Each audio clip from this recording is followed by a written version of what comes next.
Hello,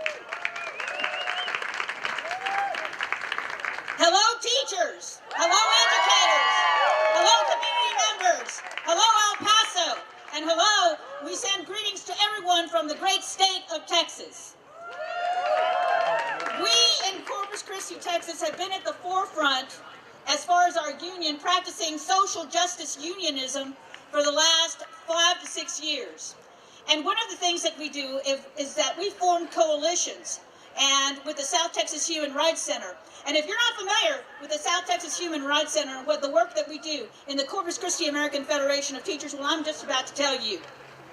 We have found mass graves about 30 miles west of Corpus Christi, where they have buried in grocery bags and whatever which way immigrants who are crossing the border in treacherous terrain, in deserts, where ranchers have killed young people, and I'm talking about under the age of 15, who are trying to cross the border as best they can to seek a better life. And when we find the remains of these children and adults, but mostly children, we have found that they were dumping them in these pits. And we became furious, and we were infuriated. And so what we did was, with the South Texas Human Rights Center, we began the process of advocating and educating for immigrant children. We also began the process, a forensic process, of identifying the DNA of those children we found so that we could possibly in the future somehow unite the families with their loved ones.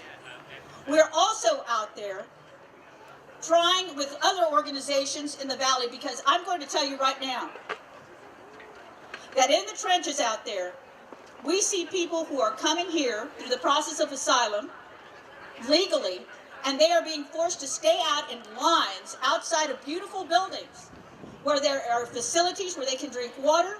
And what we find are children dying because they don't of pneumonia and other things, because the United States just isn't providing them water, isn't providing them shelter, isn't providing them food.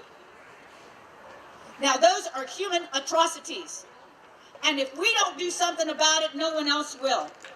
We have to be clear to this administration that we're not going to take it anymore.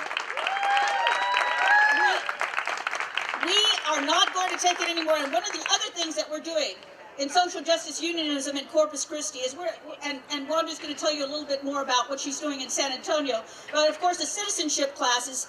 And then what we're doing is we're developing curriculum to try and address the needs of those young people who have been separated from their parents, to deal with their emotional and psychological PTSD, and how we're going to be able to teach them. We're developing a restorative justice curriculum, and in Corpus Christi, as a matter of fact, we have the highest domestic violence rate in the state of Texas. And we are trying to build a curriculum. We're working together with a peace laureate from San Antonio who has devoted 30 years of into domestic violence.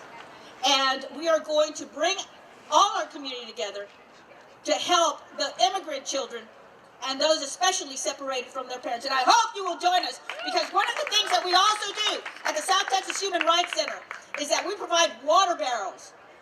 We have about 100 stations right now with water.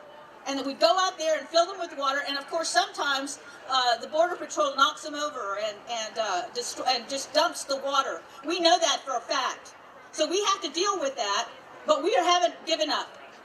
So we invite you, if you have any time, to come to where the action is taking place, and that's the South Texas border. Come, volunteer, look for the South Texas Human Rights Center, Google them, and know that teachers, your union, the Corpus Christi American Federation of Teachers, along with Texas AFT and Luis Malfaro, our state president, is right there, and the American Federation of Teachers are putting resources into this so that we can defend our children. Wanda.